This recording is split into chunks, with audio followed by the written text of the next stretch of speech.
저는 영화 보는 거를 굉장히 좋아합니다. 그 중에서도 어느 감독이 만든 영화는 꼭 찾아볼 만큼 그렇게 영화를 사랑하는데요. 특별히 저는 크리스토퍼 놀란이라는 감독이 있는데 그 감독이 만든 영화들을 다 이렇게 찾아서 볼 정도로 극장에 가서 보고 또 이런 넷플릭스나 이런 곳에서 찾아볼 그런 마음들이 그런 열정들이 영화에 대한 마음들이 있습니다. 그 크리스토퍼 놀란 감독의 영화 중에 덩케르트라는 영화가 있어요. 이 전쟁 영화입니다. 근데 이 영화가 한화로 우리나라 돈으로 한 1,350억 정도 제작비가 들어가지고 만든 영화예요. 대작이죠. 그래서 뭐 기대가 어마어마했어요. 제작비가 이만큼 들어가고 그것도 감독은 또 크리스토퍼 놀란 감독이다. 이러니까 막 사람들의 기대감이 엄청 컸죠. 예고편이 나왔습니다. 예고편이 딱 등장이 됐는데 많은 사람들이 굉장히 냉소적으로 이게 뭐야? 이게 크리스토퍼 놀란 감독이 만든 영화라고? 막 이렇게 하는 그런 반응들이 나온 거예요. 왜 그럴까? 예고편이 이제 어떤 내용인가 보면 그 수많은 군인들이 이 덩케르트라는 해안가에 이렇게 줄지어 서 있었습니다. 그러니까 이 독일군이 이 영국 프랑스군을 포위해가지고 이 군인들이 거기에 다 갇혀버린 거예요. 그리고 이 사람들이 살 수 있는 길은 이 바다를 통해서 영국에서 배가 와가지고 그 배를 타야 이제 살아서 돌아갈 수 있는. 그러니까 이 배를 기다리는 군인들의 모습이 이게 장엄하게 쫙 비춰지는 겁니다. 근데 이 군인들이 이게 쫙 줄 서 있는데 갑자기 어디선가 비행기 소리가 들려요. 우왕 하고 비행기가 지나가는데 이 뭔가 하면 이제 독일군 전투기가 이 군인들을 그냥 다 죽이려고 하늘에서부터 비행기를 타고 전투기가 이제 쫙 오는 거죠.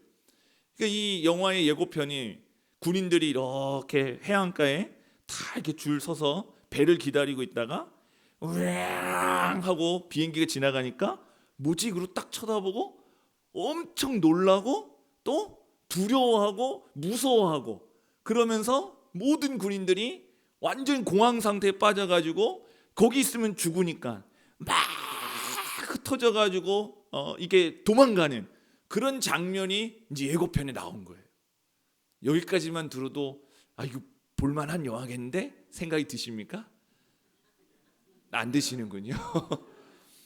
와, 근데 이 예고편이 딱 공개가 됐는데 수많은 사람들이 막 욕을 하고 이게 뭐야 막 이렇게 얘기한 그 장면이 뭐냐면은 그 수많은 군인들이 비행기가 오니까는 두려워하고 무서워하고 놀래고 그 막 도망가고 있는데 딱 한 사람이 그 수많은 군인 중에 딱 한 사람이 비행기를 보고 이렇게 웃는 거예요.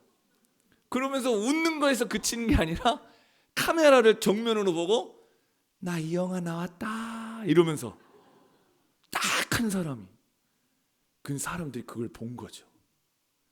야, 지금 이 수많은 사람들이 그 공포에 빠져가지고 도망가고 이게 이 사람들은 어떻게 될까? 살까? 살 수 있을까?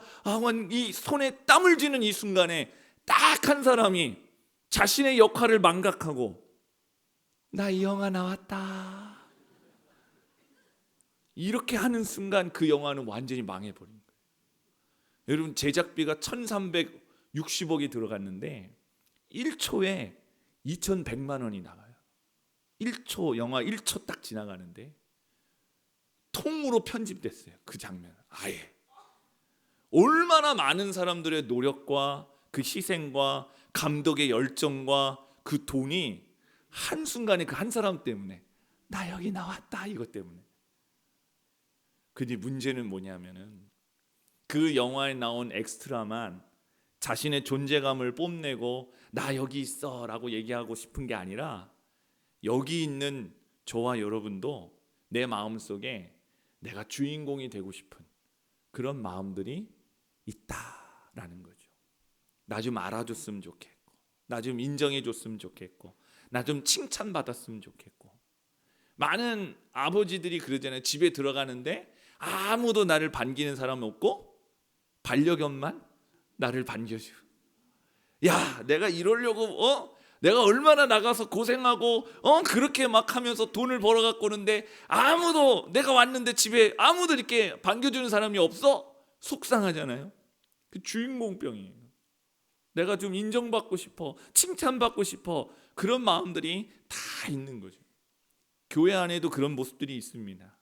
헌신하고 수고하고 섬기고, 그런데 꼭 누가 알아주지 않으면, 누가 고생했다고 얘기해 주지 않으면, 누가 인정해 주지 않으면 섭섭하고, 나 이제 그거 안 해, 나 이제 거기 안 나가, 이런 마음을 갖는 그런 모습들도 우리 교회 말고 저기 서울에 있는 무슨 교회에 제가 본 적이 있거든요. 그러더라고요. 여러분, 오늘 세례 요한은 우리의 마음속에 있는 이 주인공병, 이거 어떻게 하면 고칠 수 있을까? 어떻게 하면 달라질 수 있을까? 그 신앙의 방법을 오늘 우리에게 이야기해주고 있습니다. 이 상황과 형편을 잘 볼 필요가 있어요. 세례 요한은 그 당시에 엄청나게 영향력이 있는 사람이었습니다. 그의 말 한마디, 그의 행동 하나하나가 수많은 사람들이 세례 요한이 그런 말을 했다고? 세례 요한이 어디를 갔다고? 세례 요한이 뭘 먹는다고? 다 주목하고 있었어요. 그런데 갑자기 어느 날 혜성같이 등장한 한 사람, 저 유대 나사렛 촌동네에서 젊은 예수라는 사람이 나타나서 세례 요한이 세례 주던 바로 그 옆에서 지금 예수님이 세례를 주고 있는 거예요. 수많은 사람들이 인기를 받았던 세례 요한이 순식간에 관심을 잃어버리고 맙니다. 스포트라이트를 받았는데 이제 그 스포트라이트가 휙 하고 예수님한테 옮겨가게 된 거예요. 이런 상황 속에서 세례 요한의 제자들이 이 세례 요한에게 달려옵니다. 큰일 났습니다. 지금 이러고 있을 때가 아닙니다. 저 사람이, 저 예수가 우리의 인기를, 우리의 인정을 다 뺏어가 버렸습니다. 세례 요한의 제자들 입장에서는 지금 큰일 난 거죠. 왜냐하면 이 제자들도 세례 요한의 제자였기 때문에 사람들한테 인정받는 게 있었거든요. 어딜 가도 나 세례 요한의 제자야. 그 유명한 분의 제자시군요. 인정받았거든요. 그런데 이제 그 사람은 이제 안중에 없고 예수님과 예수님의 제자들만 주목받고 인정받게 생긴 거예요. 마음속에 시기와 질투가 막 불릿듯이 일어납니다. 그때 세례 요한이 뭐라고 얘기합니까? 오늘 27절 말씀 보니까 이렇게 이야기하고 있습니다. 하늘에서 주신 바 아니면 사람이 아무것도 받을 수 없느니라. 지금 하고 있는 이 모든 것들, 내가 가지고 있는 이 어떤 모든 것들, 내가 가지고 있는 이런 재능들, 능력들, 이거 다 하나님이 주신 것이야. 하나님이 주시지 않았으면 나는 아무것도 할 수가 없었어. 그러니 주신 분도 하나님이시니 가져가시는 분도 하나님이십니다. 오직 내게 그 주신 하나님께 나는 충성을 다하겠다. 이게 바로 세례 요한의 마음이었다라는 사실입니다. 사랑하는 여러분, 저와 여러분 안에도 이런 마음이 있을 수 있기를 예수 그리스도의 이름으로 간절히 축원합니다. 내가 누리고 내가 가지고 내가 지금 하고 있는 모든 것들은 다 하나님이 주신 건 줄로 믿습니다. 하나님이 주시지 않으셨으면 우리는 아무것도 할 수 없어요. 지금의 자리, 지금의 내가 누리고 있는 것들, 지금 내가 하고 있는 건강까지도 하나님이 주시지 않으면 아무것도 아니에요. 그런데 어느 순간인가 이건 내 거라고 주장하고, 이건 내가 잘해서 한 거라고 생각하고, 이거는 내가 힘있어서 한 거라고 착각하는 순간, 그 순간 우리는 넘어지고 그 순간 우리는 실패할 수밖에 없다라는 것이죠. 그래서 끊임없이 우리는 되새겨야 됩니다. 다 하나님이 주신 것이다. 이 모든 것들은 다 하나님이 내게 허락해 주신 것이다. 그러면 우리는 어떻게 살아야 됩니까? 하나님의 영광을 위해서 살아야겠죠. 오늘 이 세례 요한은 뭐라고 얘기하면 나는 신랑의 친구라고 얘기해요. 신랑의 친구. 이 유대인들은 결혼식을 할 때 이 신랑이 제일 마지막에 등장을 합니다. 그 신랑이 등장하기 전까지 그 모든 결혼식의 그 순서와 그 시간들을 이끌어가는 사람이 누구냐면 신랑의 친구예요. 신랑이 제일 믿는 사람, 신랑이 제일 사랑하는 사람에게 야, 너가 내 대신에 이 결혼식의 모든 것들을 주관해줘. 마지막 순간에 내가 등장할 때 나를 소개시켜줘. 이렇게 얘기한단 말이에요.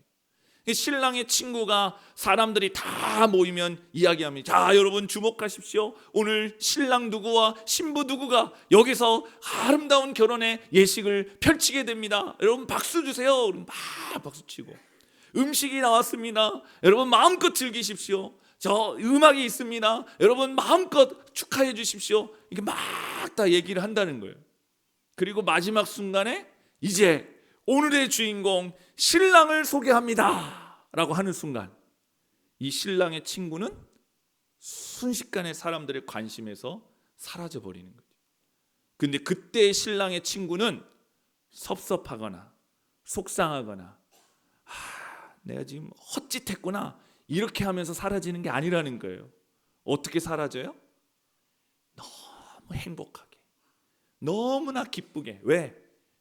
자기가 해야 할 일을, 신랑을 소개하는 마지막 그 결정적인 순간에 신랑을 높여주는 그 역할을 내가 100% 해냈기 때문에 너무 기쁘고 행복한 마음으로 그 스포트라이트에서 벗어날 수 있다라는, 그게 바로 우리의 마음이 되어야 된다라는 사실입니다. 하나님이 다 주셨어요. 그러면 우리는 어떻게 해야 됩니까? 하나님께 영광을 돌려야 됩니다. 하나님께 영광 돌리는 그 삶이 우리의 삶의 기쁨이 되어야 될 줄로 믿습니다. 사람들이 알아주지 않아도, 사람들이 인정해 주지 않아도 내가 그저 주신 은혜에 감사하여 감격하여 하나님을 위해서 일했으니 하나님께 영광 돌립니다라고 기쁨으로 행복함으로 우리의 삶을 살아가는 저와 여러분이 되어야 될 줄로 믿습니다. 연말에 시상식을 하면 수많은 사람들이 이제 멋지게 옷을 차려입고 시상식에 나타나잖아요. 그럼 막 여기 좀 봐주세요. 막 손을 막 흔들고 이렇게 합니다. 그리고 막 자리에 앉아 있으면 이제 대상 이경주 그러면 와, 그럼 이 사람이 다 일어나가지고 나가가지고 뭐라고 얘기하냐면 모든 영광을 하나님께 돌립니다. 이렇게 얘기하는 거예요. 그런 분 본 적 없으세요, 여러분? 그러면 사람들의 반응이 두 가지예요. 첫 번째는 야, 저 사람 교회 다니는구나, 예수 믿는구나, 야 멋진데? 이렇게 하는 반응이 있는가 반면에 또 하나는 야, 지금 이 얼마나 많은 사람들을 저 사람 만들어 주려고 했는데 하나님께 영광 돌린, 야 똑바로 살라고나 해, 이런 마음 가지는 사람도 있을 거예요. 제가 한번 생각해 봤어요. 야, 정말 내가 그 자리에 가면 그 수많은 사람들 앞에서 떨지 않고 모든 영광을 하나님께 돌립니다라고 이렇게 자신 있게 말할 수 있을까?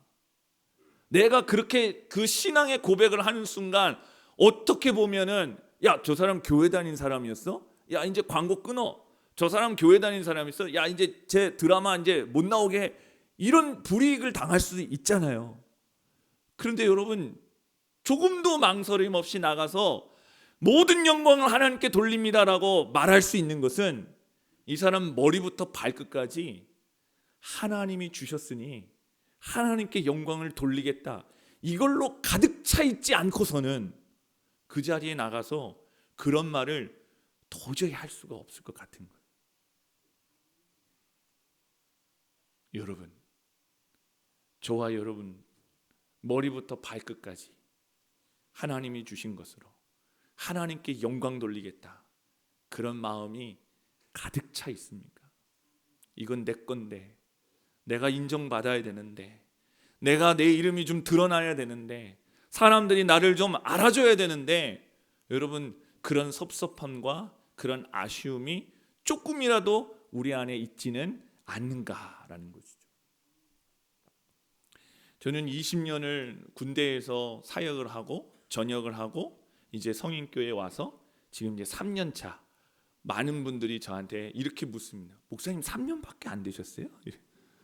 3년 차 부목 생활을 하고 있습니다. 많은 분들이 저한테 묻습니다. 목사님 이제 담임 나가셔야죠. 제 후배들도 군대에 있는 사람들도 이 목사 언제까지 거기서 그러고 있을 거야. 빨리 담임 나가야지. 이렇게 얘기하는 그런 얘기들을 굉장히 많이 들어요. 근데 어느 날 제가 기도하면서 생각했어요. 담임 나가는 게 그렇게 중요한 건가? 하나님이 주셨다고 한다면 어느 자리에 있든 무엇을 하든 담임이든 담임이 아니든 그게 뭐가 그렇게 중요한 걸까? 담임이면 행복하고 담임이 아니면 불행한 것일까?